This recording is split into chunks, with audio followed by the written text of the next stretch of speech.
Am I the antagonist called a woman begging disgusting and a terrible person? I'm a manager, 24 years old, at a large retailer, and I recently received a complaint about a person in her 30s whom I'll refer to as Jane. The complaint stated that Jane was asking customers for money outside our doors while holding a puppy. This isn't uncommon, and our company has a policy against loitering or panhandling like most others. Later, I received a call from our local police department informing me that someone had reported Jane's panhandling activities. Additionally, the caller mentioned that Jane was with 2 other men in a truck, asking for money. I wasn't aware of the 2 guys and assumed the caller was mistaken, so I told the police they needn't bother as I was planning to speak to Jane. I went outside to approach Jane and asked her what was going on. She explained that she was waiting for her mom and had been waiting for over 2 hours. Jane had a puppy wrapped in a blanket with her. I informed Jane that technically our store has a no loitering policy, but I would allow her to wait for her mom as long as she didn't ask customers for money. As time passed, I kept a watchful eye on Jane. I noticed people giving her food, gloves, a blanket, dog treats, and other items. Out of curiosity, I asked one of my employees to remove their uniform and listen to what Jane was saying. It turned out that Jane greeted customers, followed by compliments as they walked by. If a customer engaged with her, she would ask if they wanted to pet her puppy. If they agreed, Jane would share her story of being stranded for 2 hours, feeling cold and hungry, having no money, and not knowing when her ride will arrive. Unfortunately, I received another complaint eventually, so I informed Jane that she had to leave the premises. On camera, I saw her walking to the back of the parking lot where a man was sitting in the driver's seat of a truck. Jane left her puppy with the man before heading back towards the store. After reviewing the video footage, I realized the truck had been there for over an hour. When Jane returned to the store, I met her at the entrance. She asked if she could use the restroom, and I allowed her to do so, but instructed her to leave immediately afterward. At that moment, I mentioned that it was a nice truck for someone waiting for their mom. Surprisingly, Jane claimed that the truck belonged to her mom, and that she had just arrived. I confronted her by pointing out that the truck had been there for over an hour, after which she proceeded to the restroom. Upon Jane's return, I informed her that she was no longer welcome at our store, and if I saw her again, I would contact the police. I also expressed my strong disapproval, calling her a disgusting and terrible person lacking respect and contributing to the problem. Jane hung her head low and remained silent as I scolded her before she finally left in the pickup truck. A customer approached me afterward, expressing their disagreement with my behavior and claiming that I didn't know Jane's situation. I acknowledged the customer's point, admitting that I indeed didn't know her situation. However, I emphasized that she had just lied to manipulate people into giving her money. While it is understandable that you have a no loitering or panhandling policy at your store, your reaction towards Jane was unnecessarily harsh and judgmental. Instead of immediately assuming she was lying, you could have taken a more empathetic approach to understand her situation better. Although it is true that Jane was not being truthful in her interactions with customers, it does not justify your aggressive and disrespectful behavior towards her. As a manager, you should have handled the situation more professionally, either by discussing the issue with her calmly or contacting the authorities, if necessary. Additionally, the fact that Jane had a puppy with her indicates that she may have been in need of help or resources. It was not fair of you to berate and belittle her without considering the possibility that she might be facing genuine hardships. In the future, it would be more appropriate to approach such situations with kindness, compassion, and understanding, rather than resorting to verbal abuse. Am I the antagonist for asking my boyfriend to send me the appraised price for the vase his son broke when I got it for much cheaper? So I, 23 female, am an avid shopper and I love to get things at estate sales in my area. I buy all my designer goods, most vintage so it's amazing quality, from them, and they are a hidden gem, since barely any people even go to them in my area, so I have been able to find amazing things. I bought so much jewelry, clothes, and furniture from estate sales that I later get appraised for thousands while I spent $300 on it maximum. I have been able to find amazing things for a cheap price. I love to decorate my condo with the things I buy and make sure all my extremely expensive things are kept safe in a storage unit. Once I buy a house in the next upcoming years is when I will bring them out. I went to an estate sale this summer and bought mostly clothes and also a beautiful vase. I bought it for $40. And it didn't look expensive to me. But another collector friend of mine saw it in the background of one of my stories and asked me where I got it from, and said it looked like a vintage vase he has been looking for. I went and got it appraised and come to find out it is worth $3,500. I made sure to get its authentication as well. I did leave it in my bookcase and decided to keep it as decoration, even though I typically put expensive furniture and decor in my storage unit. This week, my boyfriend, 30 male, came over and unexpectedly brought his 10-year-old son. He lives in NYC with his mom and he has him during the summer, but he came back to stay with my boyfriend for a bit, since his mom just had a baby that was in the NICU. I didn't mind since his son is nice and has never damaged anything of mine. When his dad and I were cooking in the kitchen, he was watching TV in my living room. All of a sudden I hear a crash and we run into my living room to see my new vase shattered. His son started crying, saying he wanted to see a book I had in my bookshelf, and saw the vase and thought it looked cool and touched it and it fell. His dad reassured him and said it's okay. He will replace it and to make sure he's not hurt. I was upset but said it was okay and kept my composure. Later I spoke to him when he came over alone and we agreed he is to pay me back. He asked me how much it is and I said it's worth $3,500. He raised an eyebrow and asked how much I paid since he knows I always find things at the sales. And I was honest and said $40. He told me he would pay me the $40 and I said absolutely not. Just because the woman that sold me it didn't know its true price doesn't mean I don't. And if I ever sold it, I would charge its appraisal worth, so he needs to pay me back the appraised price. He's not hurting for money, he makes $800K a year. I make $200K, so I'm not asking him to as if I don't have money. It's the principle, since his son broke it, he should pay the appraised price. He sent me the money but was upset, saying I'm an asshole since I got it for so much cheaper. Am I the antagonist? You purchased the vase for $40, which is the price asked by the seller. The fact that you were able to find it for a low price does not invalidate its true market value.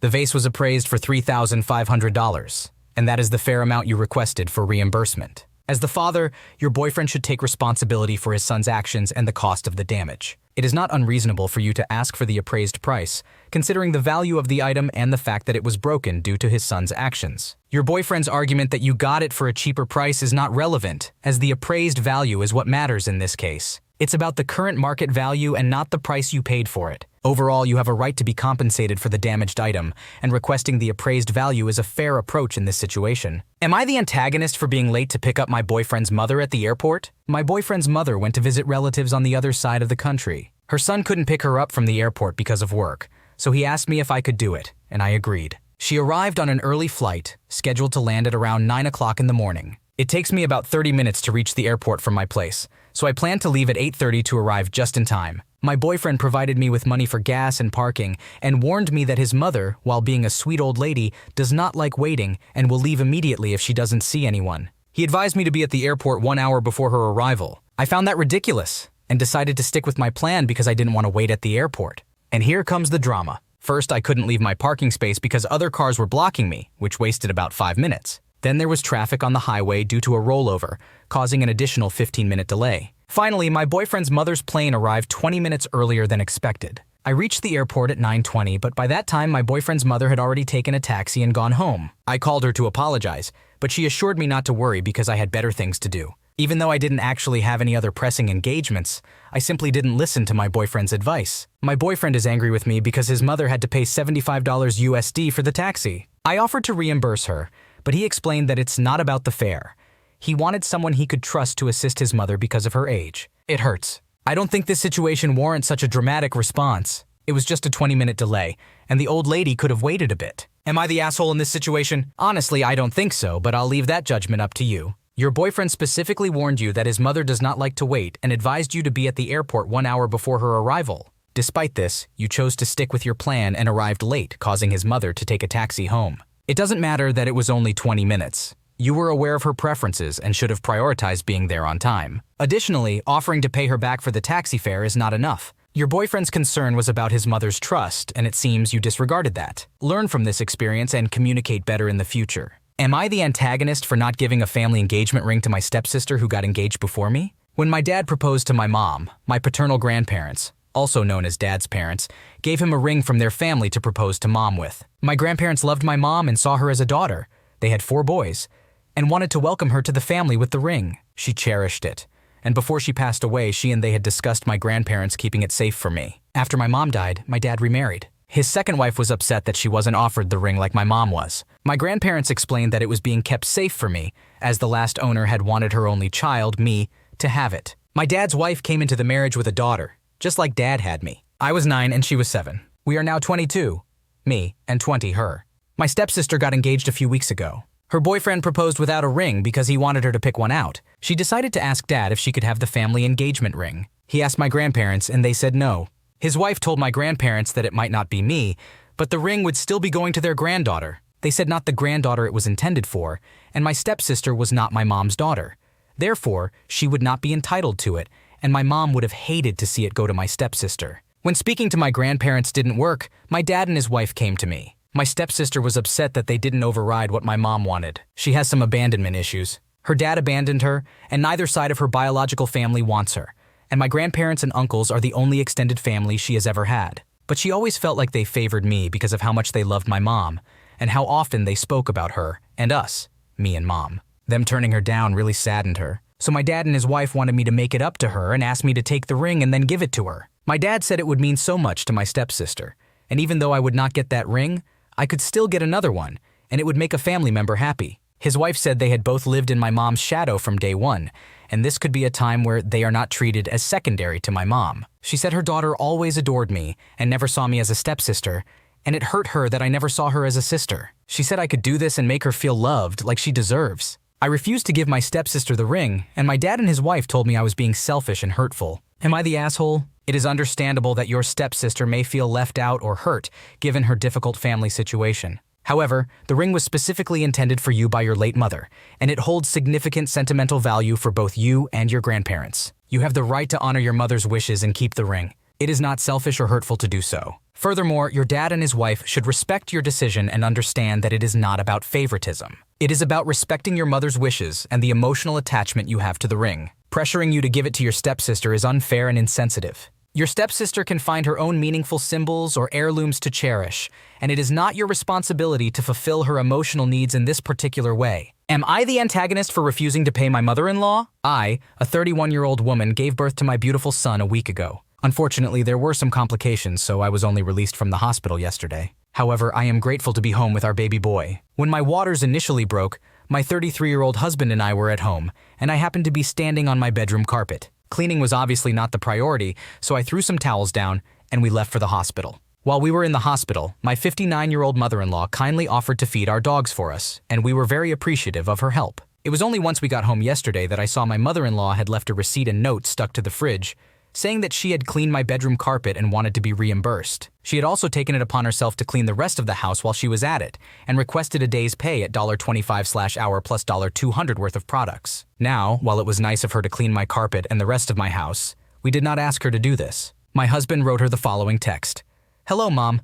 We really appreciate your help over the last few days while my name was in the hospital. It was great having someone over to look after the dogs. We noticed your note and receipt on the fridge and are a little upset you took it upon yourself to snoop through the house as neither of us had told you about my name's water breaking in the bedroom, and second go out and buy hundreds of dollars worth of cleaning products, and then thrid charge us for your time and the aforementioned products. We would also like to ask where these cleaning products are, as if we are paying for them, we would certainly like to get our money's worth. When we entrusted you with the dogs, we really thought you were helping us out of the goodness of your heart and not giving you an opportunity to make a quick buck. We are family and are hurt you would do something like this while my name was so unwell. My mother-in-law immediately responded to my husband, saying that she did what she did out of the kindness of her heart, and she cannot believe we would be so ungrateful. I have also received some texts from extended family members, saying that my mother-in-law didn't have to help me but did so, despite her advanced age out of love. I've had to turn off my phone so that I don't have to deal with all the texts. But my husband is still getting a lot of hate from his family because we are manipulating the situation and making my mother-in-law the bad guy when she was only trying to get the house ready for the baby. I am quite upset by the whole thing, but my husband is now saying that maybe we should pay my mother-in-law to get the extended family off our backs and just enjoy this time as new parents rather than dealing with all this. I'm not okay with paying my mother-in-law for anything. She sent another text to my husband earlier saying she would be happy to gift us the products, that is, take it off our bill, but she would still like to be paid for her time given that she dealt with a biohazard. You and your husband are not in the wrong here. Your mother-in-law took it upon herself to clean your house without your permission and then charged you for it. While her intentions may have been good, she should not have assumed that you wanted or needed her to clean. It is also inappropriate for her to expect payment for her time and cleaning supplies. Your husband handled the situation respectfully and communicated your concerns to his mother. Your mother-in-law's response, along with the texts from other family members, only show that they are being unreasonable and insensitive to your feelings. You have every right to feel upset and frustrated by this situation. It is important to stand your ground and not give in to pressure from extended family members. Your priority right now should be taking care of yourself, your baby, and adjusting to life as new parents. Am I the antagonist for yelling at the parent of my sick student and threatening to call CPS? Last Friday, I, a 26-year-old male, was teaching my class when a student approached me and asked if he could go to the nurse because he didn't feel well. I agreed, and just as I began writing a permission slip for him, he suddenly collapsed and lost consciousness. Immediately, I sent another student to get the nurse and tried to assess his condition and wake him up. After about 5 minutes with no improvement, I called an ambulance. The ambulance arrived, took the student to the hospital, and informed his parents. Meanwhile, the other students proceeded to their next class. I arranged for a substitute teacher for my next lesson and went to the office to speak with our receptionist. Around 20 minutes later, the student's mother abruptly entered the office. I felt very confused and wondered if she was unaware that her son had been taken to the hospital. I mentally prepared myself to break the news to her. However, she started yelling, demanding to speak to the person who had called the ambulance for her son. I was taken aback and tried to calm her down, but she continued to shout. She expressed her anger towards me, questioning why I had called for an ambulance without her permission. I was honestly shocked and attempted to pacify her, but she rejected my efforts. She insisted that her son should not be in the hospital as they might administer chemicals through injections. At that moment, I panicked, considering the possibility that her son might have an allergic reaction to medication without medical professionals being aware. I asked her about this concern, and she revealed that she was against vaccinations and hospitals. She adamantly stated that she would never call an ambulance for her son, and instead, she would wait for him to regain consciousness and rely on prayer. Until that point, I had managed to remain composed, but her statement was a breaking point for me. I started yelling at her, labeling her beliefs as absurd. Her son was lying unconscious in a hospital bed, yet she prioritized coming to the school and berating us. I informed her that I had the right to report her to Child Protective Services because denying medical attention to a child in a medical emergency is neglect. Moreover, I expressed my concern that her irrational anti-vaccine stance may have contributed to her son's collapse. After my outburst, she sat in silence momentarily before threatening to get me fired and then left. I am genuinely shocked by how loudly and intensely I yelled at her. I feel guilty for criticizing her religious views and making such a threat. Having grown up in the foster care system, I am familiar with the horrors it can entail. I've encountered numerous children who were unjustly removed from their parents and ended up in worse situations than before. I genuinely don't know what to do, and I feel immense guilt. I've shared this incident with many staff members, and opinions are divided. Half of them believe I did the right thing, while the other half think I crossed a line. What do you guys think? Am I the asshole? You were put in a very difficult situation and acted in the best interest of the student. You followed protocol by calling an ambulance when the student collapsed, and you shouldn't be held responsible for the parents' anti-vax beliefs. It is completely understandable that you reached your breaking point after the mother's irrational behavior and concern for her son's well-being. While it may not have been ideal to yell at her, your frustration was justified given the circumstances. It's important to prioritize the safety and health of your students, and you did just that. Thanks for watching. When you subscribe, make sure to hit the bell to turn on notifications so you never miss a video. To finish listening to all the stories, check out the playlist in the description.